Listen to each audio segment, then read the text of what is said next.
the MCAT Cars podcast, session number 59.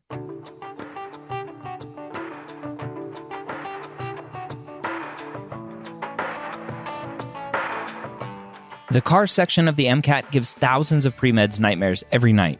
Whether you're an ESL student, lack confidence while reading, or a slow reader like me, Jack Weston and the medical school headquarters are here to help you score higher in every section so you can be confident you're ready to get the MCAT score of your dreams.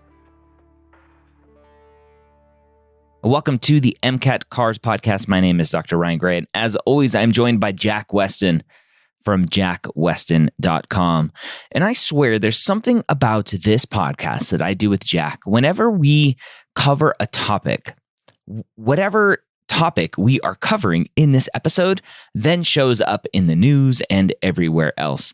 And today's episode is no different. An article all about if the president was a king, or questioning if the president is a king. It's a great article that we covered today, great little passage, breaking it down, trying to figure it out.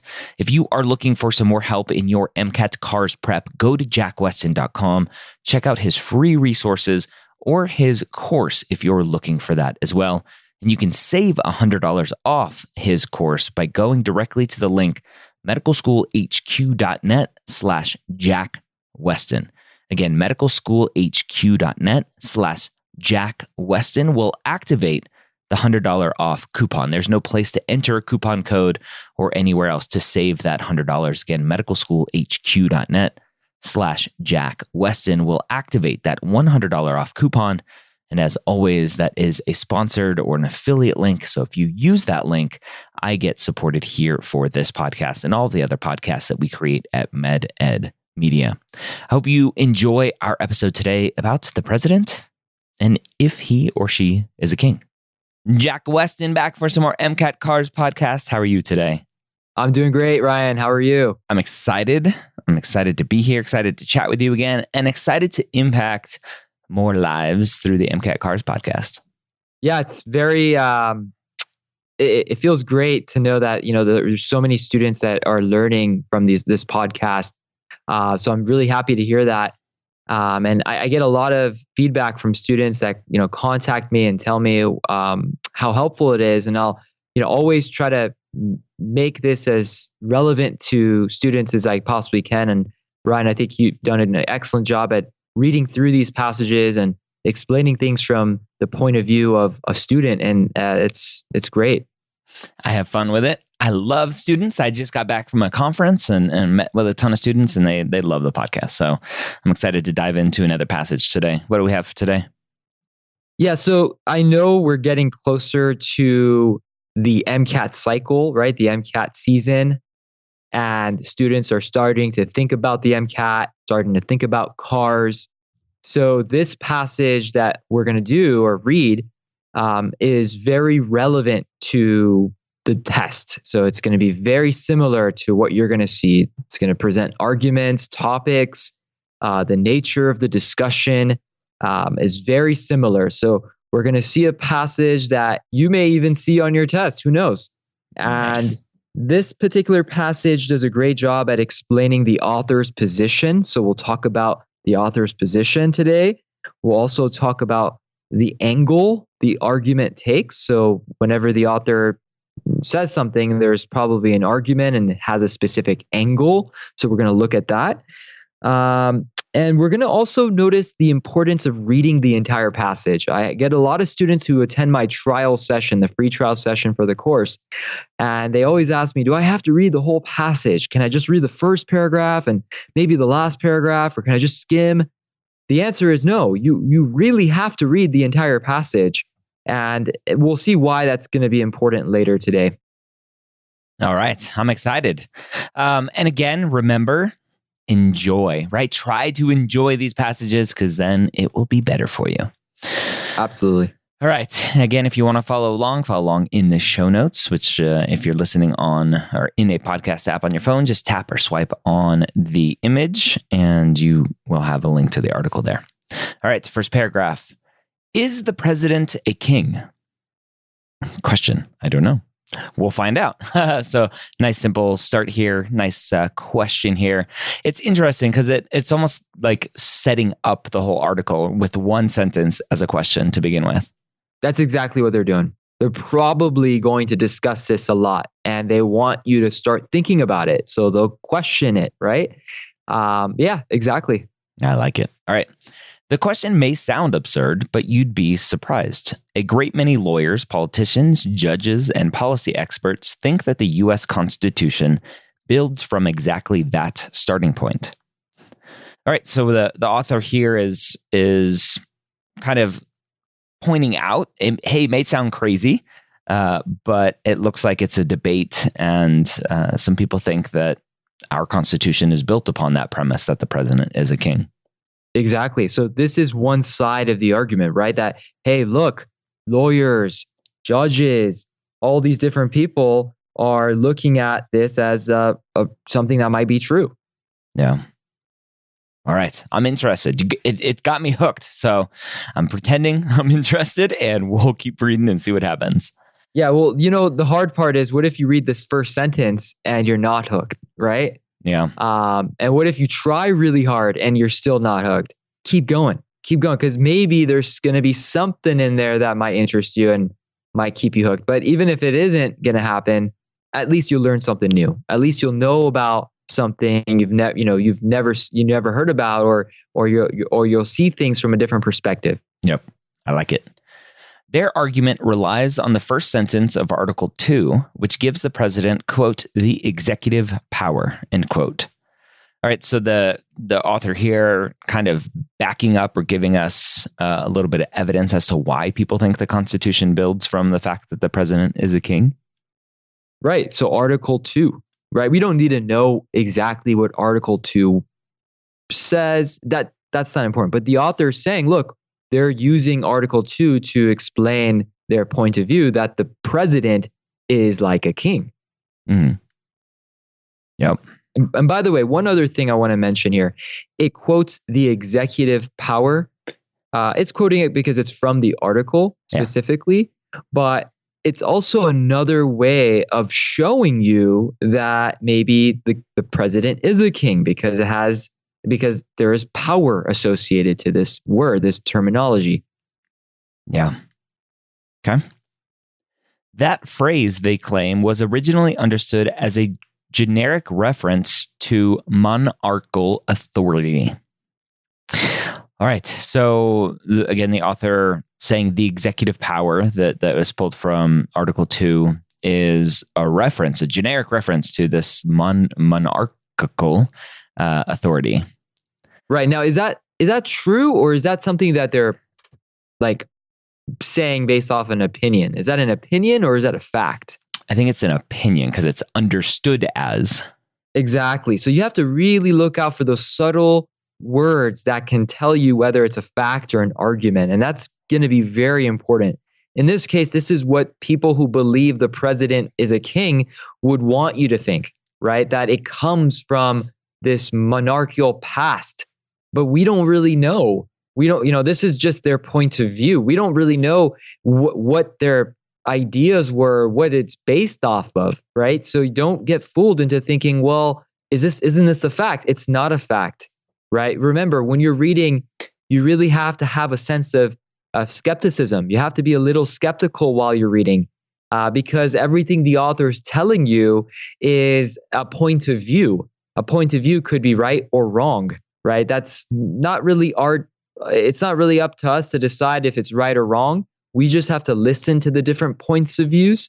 But just keep in mind that knowing that we're discussing or reading points of views is key, because you'll get questions on these different points of views, and you'll have to know who said what they believed. Doesn't necessarily mean you have to believe it, but you have to know what was said and who said it. Yeah.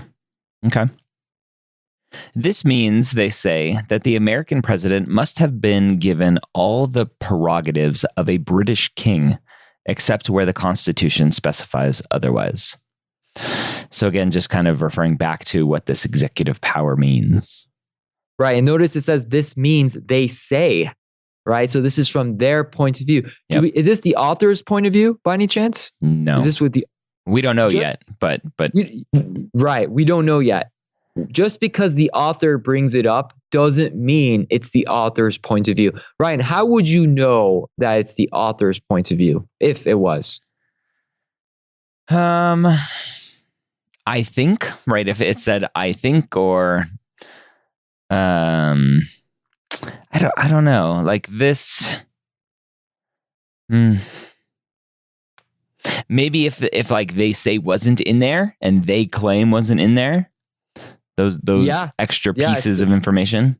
Right. Yeah. So if they just flat out say it, like as if it's their opinion. Yeah. Right. Like if I just said Batman's the best. Right? Well, obviously. All right. Like if I said that in a very direct manner, then you know it's my opinion. Yeah. But what makes it really clear is they don't have to do this, but they could. Is they could just say I believe, right? Or this is my opinion, or this is true. This has to be true. If they say something like that, then you know this is definitely their opinion. But it doesn't have to, right? It should just be a direct statement. But don't take it for a fact. It could still be an argument in this case. Okay. The foreign relations scholar Philip Trimble states their conclusion plainly, quote, unless the Article 2 vesting clause is meaningless, it incorporates the unallocated parts of royal prerogative. Okay. So this, we're bringing in a scholar, so it's like adding some expertise to this argument that states that Article 2 definitely is saying, hey, the president is a king. Right. And now they even bring in some dude, right? Some guy, Philip Trimble here, who believes that too, who's showing us that they believe this point of view, right? That it comes from some royal kind of right. Okay, perfect. So there's this argument in this paragraph is really trying to point to the fact that the Constitution or the Articles come from a place where there is a monarchical kind of rule, a kingdom kind of situation. All right, I like it. I'm interested. It's got me hooked. Let's keep going. Paragraph 2. The repercussions of this claim ripple across the face of constitutional law. All right, so now we have a little bit more of a straightforward statement here, where I think this is potentially the author's point of view. So the author here saying the repercussions of this claim, so the claim that the president is a king, and so repercussions, I think most people would assume is a bad thing. And then ripple across the face of constitutional law. So it sounds like the author is saying, hey, like these claims are just like not good for the law or go against the law. I don't really not sure what definitely ripple across. Going in that direction, probably. But repercussions doesn't necessarily mean it's I mean, I guess you could say it's negative, but to me, it means that there is some effect. That thinking this way leads to some indirect outcome. Right now, that indirect outcome could be good or bad, but usually if they use it in this way, it's probably bad. Right. And they even say it in the face of constitutional law. So probably going against laws. Right. We'll see. Yeah. Okay. During Senate hearings on legislating an end to the Iraq War, Brad Berenson, who had served as one of President George W. Bush's top lawyers, told the Senate that the executive power clause conveys, quote, a vast reserve of implied authority to do whatever may be necessary in executing the laws and governing the nation, end quote. All right. So again, we're given a specific person here, specific time, right, during the end of the Iraq War, trying to legislate the end of the Iraq War, given this person. And this person is saying, hey, this executive power clause is basically gives the president the ability to do whatever. Yeah, so it's showing us how if you believe it believe that, the good king is president, they can do a lot of things, right? That kind of bypass or, kind of challenge or whatever goes against this constitutional law. Right. And in this case, they're kind of giving you an example of the Iraq War, right? In the case of George W. Bush. Yeah. Okay. All right. When the Bush administration wanted to defy statutory restriction on dragnet surveillance, the Justice Department relied on the clause in advising that Congress, quote, cannot restrict the president's ability to engage in warrantless searches that protect the national security, end quote. All right. So just another example of the president's kind of authority. Excellent. Yeah. All right. And Justice Clarence Thomas put the clause front and center in concluding that, quote, those who ratified the Constitution understood the executive power vested by Article 2 to include those foreign affairs powers not otherwise allocated in the Constitution, end quote. So kind of, it's like a cherry on top. It's like, ooh, the Justice Clarence Thomas, right? So someone on the Supreme Court is even saying, hey, the president has lots of power here. Yeah. So they're really supporting this idea that maybe the king is, or the president is a king, right? Yeah. Exactly. And they're even bringing in this judge who kind of says it. Now, are we talking about authority on all fronts or just one specific front? Authority on what specifically? Do you see any kind of generalization we can make? What kind of authority? It's on what topics? If I had to say, I'm not quite sure maybe what you're asking, but if I had to just say something, it sounds like the authority to protect the country. Exactly. Right. So the author has painted this picture that this question on whether the president is a king is predicated or based off of foreign affairs. Right. So we're focused on foreign affairs. That's the angle of the argument. Right. So you have to remember, it's not just any kind of affair. So far, they've given us examples of foreign affairs. So the Iraq War, surveillance, dragnet surveillance, whatever that is. Right.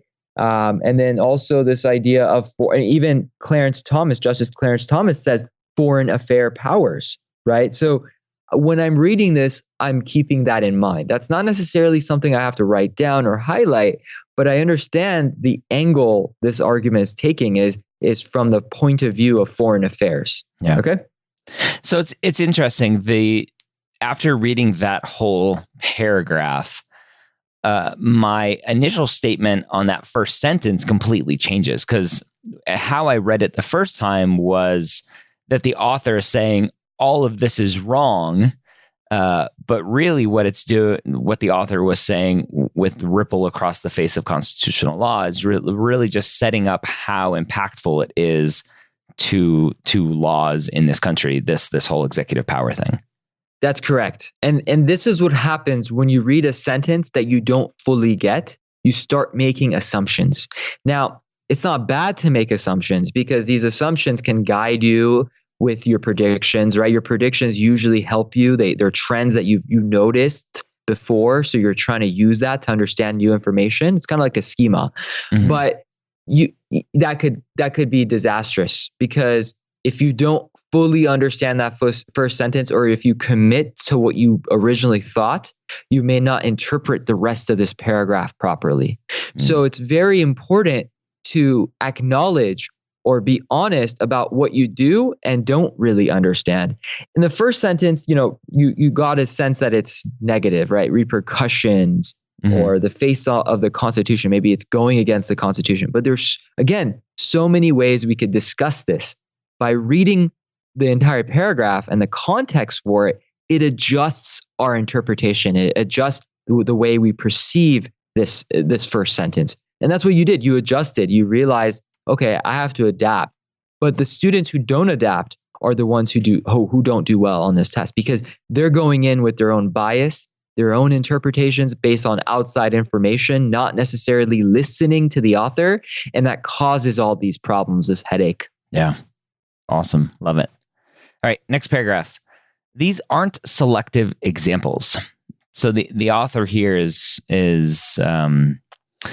Now potentially saying, hey, like there's more. If you're still trying to argue against this, then there's more examples potentially.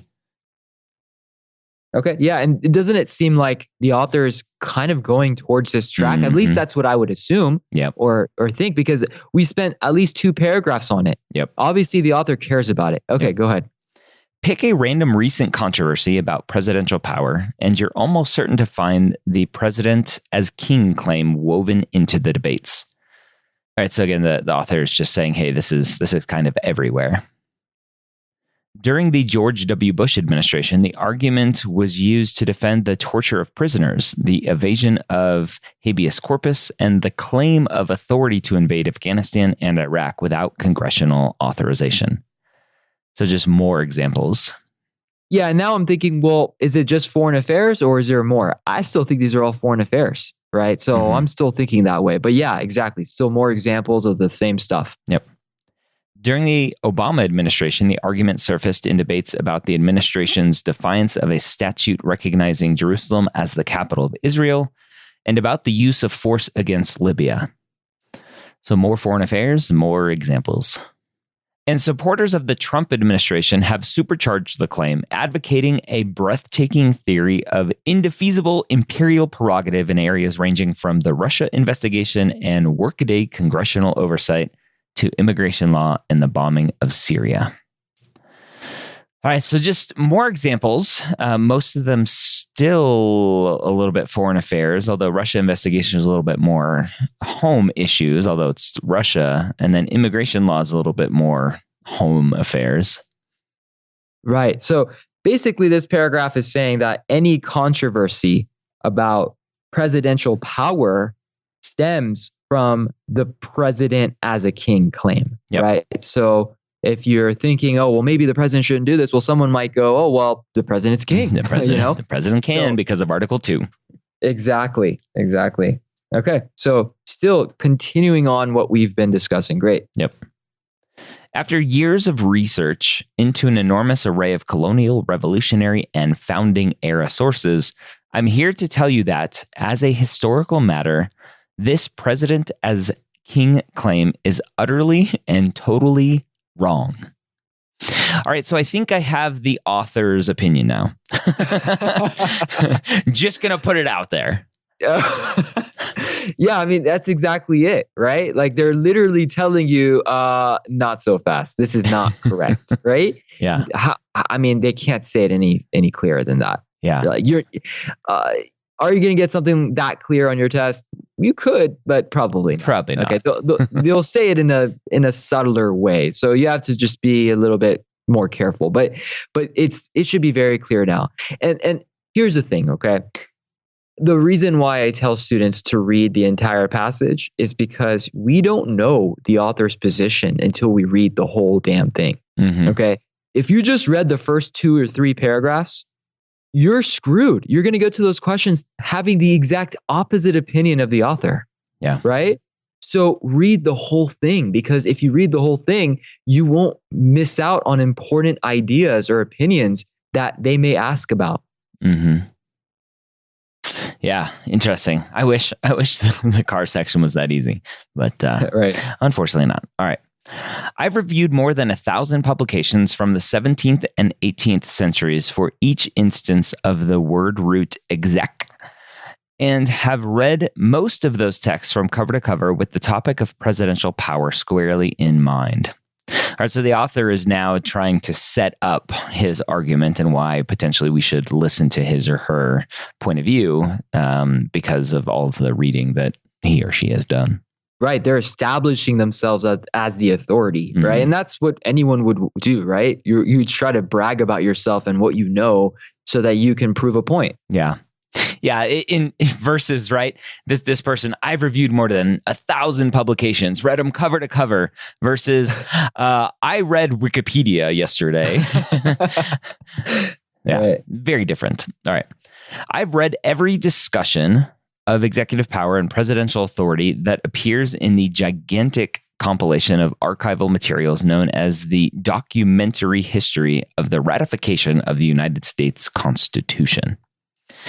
All right. So again, just more evidence of this person's expertise and apparently their love of self-torture. Yeah, I mean, he or she's basically flexing, right? Like, Yeah. trying to tell you, I know my stuff. Okay. Yeah. I'm throwing out my nerd card. Look at me. Anyway. And with the help of a team of research assistants, I'm most of the way through fly-specking the full records of the Continental Congress, including committee reports, floor debates, and delegate correspondence with the same question in mind. All right, so this ends with the author again just giving more examples and basically coming to this question: is the president a king? Okay, sounds good. So we now know that it's wrong, right? So it's totally wrong, and this is the author's position, and they're trying to support it through all this research that the author did. Okay, great. So, next or last paragraph. All this work has left me with both the confidence to share this conclusion and the sense of obligation to do so as bluntly as possible. All right, so the author is basically just saying, I need to tell you that this is not right. It's not just a close call. The historical record categorically refutes the idea that the American revolutionaries gave their new president an unspecified array of royal prerogatives. So again, the author is clearly trying to state that the president is not a king and it was never meant to be set up that way. Sounds good. Now, this is their point of view, right? That it refutes this idea. Yep. Right? So they're interpreting the American revolutionaries, points of views in a totally different way. Yep. To the contrary, the presidency that leaps off the pages of the founders' debates, diaries, speeches, letters, poems, and essays was an instrument of the law of the land, subject to the law of the land, and both morally and legally obliged to obey the law of the land. All right, so we should give this article to our president. No? To all presidents, rather, because I think Trump would have loved the first half of the article, right? Yes. Okay. Yeah, all presidents overstep just a little bit. Anyway, so again, just more of the author's kind of interpretation of everything that they read and why the president is not a king. Sounds good. Yeah. So what is the main idea here? What is the big picture that you have to take away?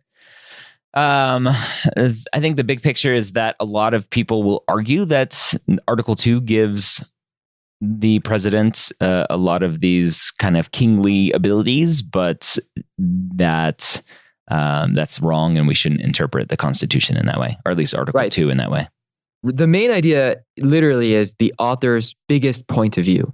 And the author's biggest point of view is no other than the fact that the president is a king is wrong. Yep. But you can add some stuff to that. You could say that, look, like the last paragraph said, the president is subject to the law. So that's even more specific. You don't have to, but you could. Great. That's the main idea. So I think this is a great passage because it shows you how important it is to read the whole thing. It also shows you how arguments work, right? How you can find ideas. And yeah, I mean, just being able to understand the angle, the direction, how they bring up stuff, so important. So I think this is a great article that captures the essence of cars. Yeah, I think it's a great article. The last thing you added about the subject to the law, that's interesting. I could see a question about why is president not the king? And that last kind of line kind of buries it because the way that they wrote it was a little bit weird, like subject to the law of the land and morally and legally obliged to obey the law of the land. I think someone reading a question like that might go, well, like if the answer choice is because the diaries said they weren't the president, right? It's some weird thing. But if it was just because they're subject to the law, right? It's, I think, a good, not tricky question, but kind of makes you interpret what you're reading. Yeah, definitely. I mean, the last paragraph is not that clear. So if you're careful, you're going to probably catch that. All right, there you have it. I hope you enjoyed that one. Again, if you want to follow along, go to our show notes page or our description. It will have a link to this article or this passage, if you want to call it that. So you can follow along with us. You can read the passages with us and hopefully get informed. Hope this was helpful for you. Again, go check out Jack Weston's free resources at jackweston.com. And if you're looking at his course to help you prepare for your MCAT in 2020 or beyond, go to jackweston.com or go to medicalschoolhq.net/jackweston to save that $100 off coupon. I hope you have a great week. We'll see you next time here on the MCAT Cars Podcast.